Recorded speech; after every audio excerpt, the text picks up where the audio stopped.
In this presentation, I'm going to talk about a rock climber called Hamish MacArthur and how I think Buddhist meditative thought and practice has applied to uh, his climbing and what he's achieved recently. Hamish MacArthur is a British rock climber. Some weeks ago, he travelled to Colorado with the intention of climbing up a boulder of particular interest. Vast numbers of different boulders across the globe are travelled to by people like Hamish, each of those carrying the intention to summit their boulder of choice by using the unique features found on the rock formations as grips for their hands and feet to cling onto. The features of the boulder which Hamish made the pilgrimage to attempt are such that the skill and strength required for one to successfully summit it are of extraordinary note.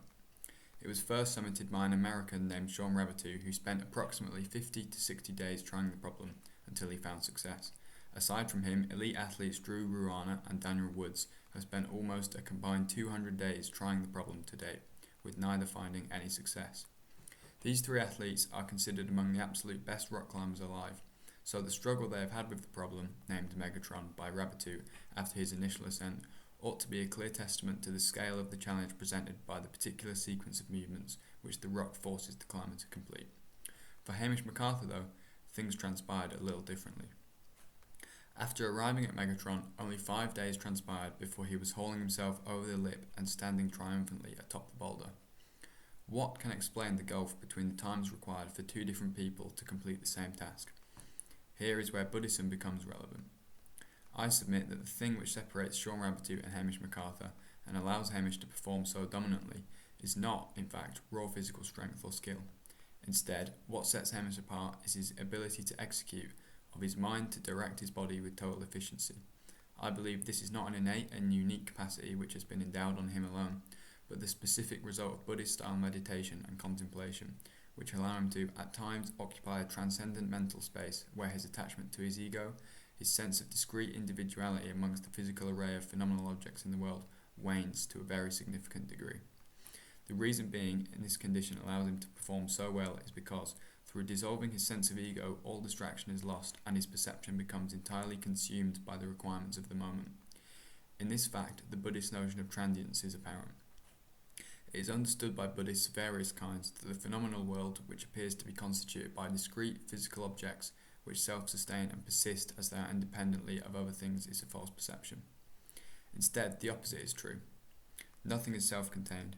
Nothing persists as it is outside of the present moment, not the ego nor the physical environment it perceives to navigate. Buddhists understand that through contemplation and meditation, individuals are able to find enlightenment. They come to appreciate and accept the metaphysical truth of things, and in doing so, their sense of individuality and ego can be cast aside. This, I think, is something like what Hamish MacArthur undergoes, at least at times. Upon making his ascent of Megatron, he released an announcement about his accomplishment. This included a piece of writing depicting the mentality he occupied surrounding his ascent, and which provides the basis for my relating it to Buddhism. It reads as follows. First, I become invisible, letting the world move through me like I'm made of glass. It sounds difficult, but it's the ease of it I struggle with. The question now is not how much can you give, but how much can you bear to be given. This is the spark, this invisibility trick. But you can't motivate pure presence, so let's not disappear completely. All you need is an outline, so feel the presence of your world held perfectly within the presence of the unknowable.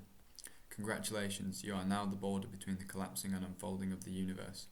Your intention will be clear as you sit below the boulder. You will be nursing that same spark with great care. For the 9th time that day you may reach for the start holds, and for the 9th time that day you may make it through the crux, only this time still bearing the lightness of your invisibility. No climb, no climber, just climbing. That thing called I returns 17 moves off the deck and looks around for a while trying to figure out how he got there. I'm a bit confused, but apparently I just climbed Megatron, perhaps the hardest boulder in the world, and it's nice to have my body back. At a later date, on his experience of successfully summiting difficult climbs, Hamish also reflects that you may not take this moment with you.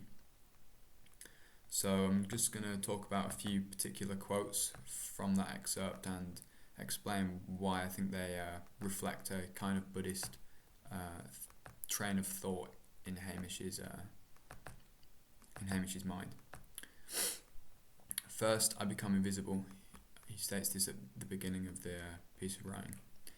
Hamish has also spoken elsewhere about the time spent in a calm and meditative natural environment and lifestyle surrounding the actual time spent climbing, and it's conceivable that this had the effect on his mental state of allowing him to begin to shed the ego. It sounds difficult, but it's the ease of it I struggle with.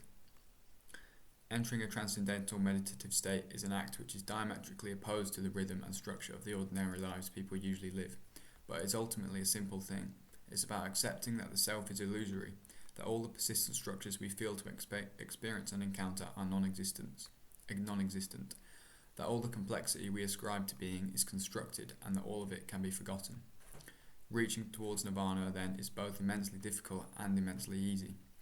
It requires of us pure nothingness, but this is not something we instinctively know how to give. The above quote thus illustrates that MacArthur is truly grappling with Buddhist-like meditative practices and contemplation, as they are understood in the Buddha's teachings. He says the phrase, "No climb, no climber, just climbing," and I think this reflects the transience of things depicted by the Buddha. The self and the object are non-existent. The only true thing is what emerges in each instant, the present moment. It's each moment that he's climbing, each particular moment is a world unto itself, and there's no other thing that's constructing these moments. You may not take this moment with you. He demonstrated that he has fully understood the transience of things. The him that was present while climbing is no longer. The experience attached to that window of time is lost, dissolved, because none of the structures of selfhood are truly persistent.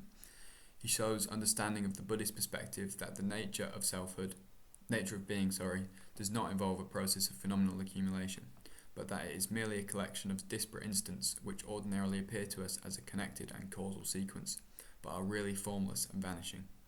The reality of this fact is something that can be revealed to us through the occupation of a meditative state of mind, say the Buddhists, such that I believe Hamish MacArthur demonstrates himself to have at least approached to a significant degree.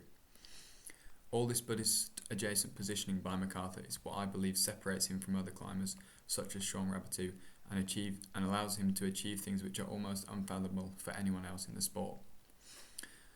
Outside of the specific case made here, which is admittedly largely based on conjecture and interpretation, there are many peer-reviewed studies that do report a connection between the practice of some sort of meditation or mindfulness and improved athletic performance and ability to execute. I think it's intriguing that by accepting on a deep psychological level, though, a picture of things where all human achievement becomes ostensibly insignificant as the objects of ego and externality are dissolved, that an athlete would, by doing this, be better positioned to achieve goals which are ostensibly rooted in notions of permanence and object discreteness.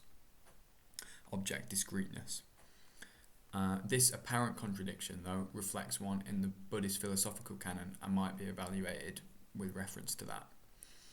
So while the early Buddhists held an absolute belief that the form of the phenomenal world was entirely illusory and that there are no essences, all being non-persistent, the Abhidharma Buddhists towed a different line. They argued that the above conception must be missing a trick because it was so different to the experience of being held by individuals. Instead, they posited that there are two worlds, a foundational world where essences abide, a realm of the forms of sorts, and a phenomenal world where transience lays claim. Elements of recurrence experienced in the transient phenomenal world are thus able to be explained as the instantaneous but repeated manifestations of the essences of the foundational world. MacArthur's individual meditative thought and practice, then, might be said to be most congruent with Abhidharma Buddhism, because it allows for a more multifaceted and less absolutist picture of things, whereby the true nature of the world and the ego remains transient and fleeting, while the experience of it as the opposite can be conceivably lost and found repeatedly, as MacArthur paints his experience to reflect. Thanks.